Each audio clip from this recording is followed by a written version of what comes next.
The Emperor wears no clothes. And tonight I'm thinking about how, for instance, in the latest New Earth video, a short video, she talks about how the mainstream narrative depicts the Etruscans. And, the Etruscans in the mainstream narrative are supposed to predate the Romans. So, everything that's older than the Roman narrative is lumped into the Etruscan era. And Sylvie, very gently mocks, this notion. And, that the advanced people were the Etruscans, and the Romans are more or less the remnants or the, leftover people from the wipeout of the Etruscans. And even the original name that Sylvie says, and how do we know what the original name was? It wasn't Etruscan, because it's written.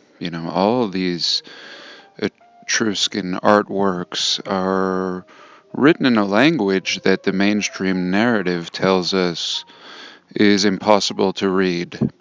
And yet, Sylvie states with her Slavic understanding, she can read them like it's nothing. I mean, it's not a mystery, and that's why I'm calling this The Emperor Wears No Clothes. She can read it, and in fact, she shows in her video great examples on how the alphabets are obviously identical, and yet the mainstream narrative tells us no, we can't read this. And it's very much like the Emperor wears no clothes, and except I think in that story they were fooling the Emperor. In this story, they're fooling the masses, It reminds me of Shakespeare taming the shrew. 'Tis day, no, 'tis night. And eventually, the people cave, or in that case, the character caves and says, "'Tis night." And so, really fascinating, and it goes even further that not only are the Etruscans the primitive forefathers of the Romans,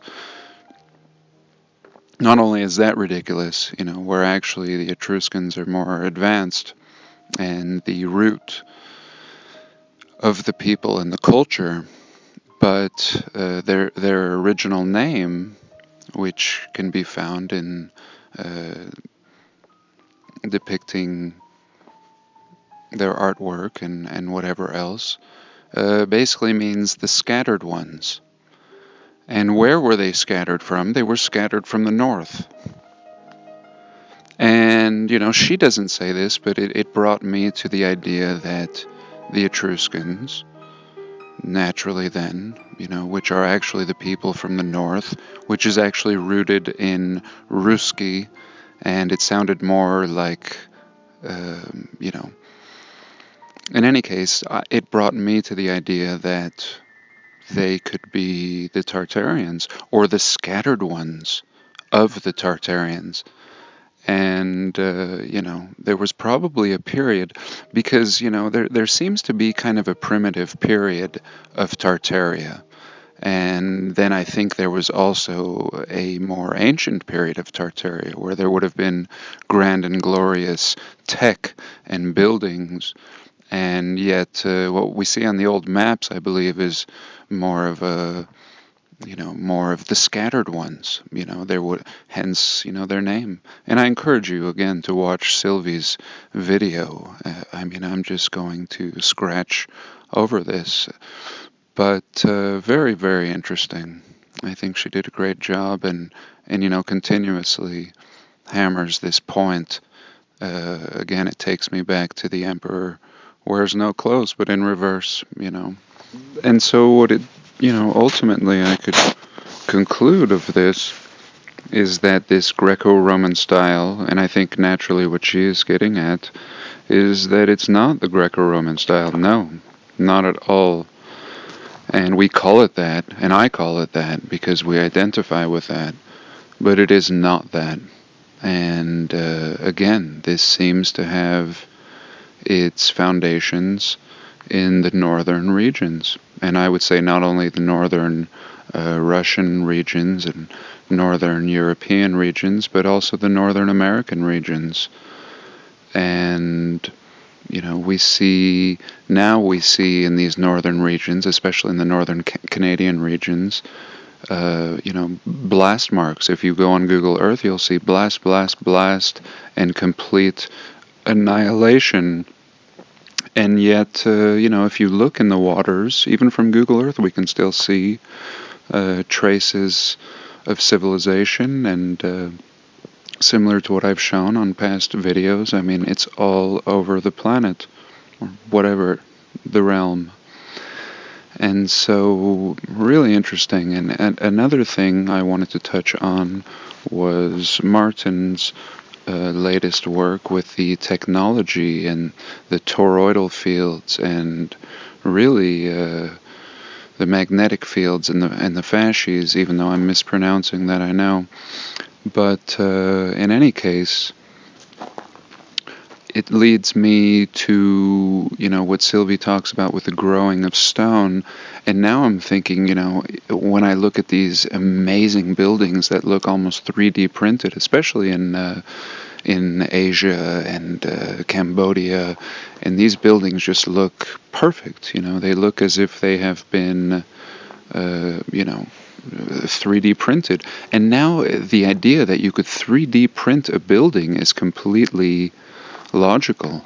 A lot of things are beginning to make sense with this work that all the researchers are bringing together lately. Really, really fascinating. And I just wanted to conclude with the idea that Martin is bringing up most recently in his videos. The idea that we live, or our plane is sandwiched in between a double toroidal field. If I'm getting this correctly, it appears that we are moving into the direction that this plane is organic. Let me try to re-explain that. When I thought I lived on a ball, it evolved into this greater level, which now I believe was partially true. And I began to experience this ball as alive, as a energetic, being, or something that was alive, something that was more than just a rock, let's just say. And then when I began to see the science, and I'm going to call the truth movement more science than any of the crap that we've gotten force-fed in school or as children. But as I looked at the science, it became absolutely clear that, okay, this is flat. This is flat, but yet there's so much more to that. Where in the realm of the universe or of existence is this flat plane?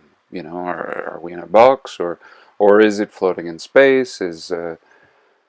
How could it be? There would have to be space. There can't just be a wall. I mean, there would. So really, the idea brought me back to kind of an artificial construct of our plane, and almost feeling captive or prisoner. And now with this new work, it has actually brought me back to the idea that, again, it is alive and organic. And especially when Martin was showing the toroidal fields and how this same pattern, the four corners and the magnetic fields, and this same pattern is found in everything. I mean, it was in the apple, the tomato, it was in the brain, in the heart, and of course it was in our realm. and we are just a part of this, and yet it exists on a macro and micro cosmic level. And it's really heavy, I'll be honest, it's really heavy, and I believe it to be true. But it doesn't make it easy, and it's just like the flat earth science, it wasn't easy, and I would have rather not believed it, but yet I would always rather have the truth, and yet it takes an adjustment period. Some things can't just be swallowed immediately, they have to be digested. And finally, I want to wrap this video up with a little Google exploring. I feel like I haven't Google explored in a little bit. Based on my recent video on the ancient Americas, where I talked about these 7 noble cities in Salt Lake City that were depicted on the old map, I decided to take a little trip down here. And what I discovered is these really strange, anomalous patterns that look like neighborhoods. Now, of course, people would say that these are military, but from what I can see, actually, they seem accessible from the road, and they don't seem military or quarantined off. They're so absolutely in the middle of nowhere. And now it does look as if, I don't know, there's these bunkers, and maybe there is some military activity. And I've seen the same thing at Area 51, and now it makes me question whether these weren't just here. But what I can tell right away is that whether the bunkers were here or not, we have a lot of old ancient activity here on the ground, and whether somebody's come in and paved, but this is definitely older, and you can see how the vegetation is has different coloration than the surrounding area. I mean, it's very, very clear that these are old patterns. And let me see if I can actually find the place that I wanted to show you. I think it was in this little place called Tooele. Tooele isn't far from Salt Lake City. You have Salt Lake City, and then these are called the Ochre Mountains. And then you have this little town here called Tooele. And this is what initially caught my attention. Now, they're supposed to store waste facilities out in Tooele, and I'm not sure exactly where that is, but it doesn't matter. This is obvious to me that this is not the waste facility, and they might tell us this, but once again, unguarded roads just right out of the town, just right out of the neighborhoods, and it appears as if you can just drive down these roads, any one of the multitude of them, and what we have is these little pock marks. Again, same thing, we have the same thing that I just showed you, probably 30 or 40 miles away, and here you have the same thing again. And I am absolutely going to take a trip out here, especially because I can tell that I can access these. Even if there's a gate, I think that I can still access these not far from this neighborhood and just cut through this field. There's many ways to access this.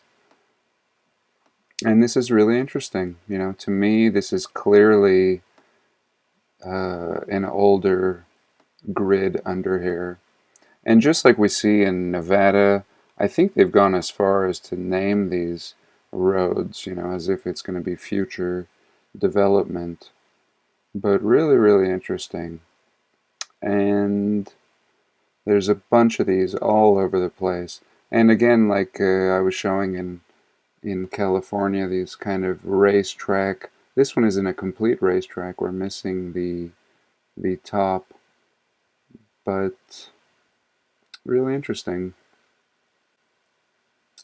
So that's it for today. I hope you enjoyed the video.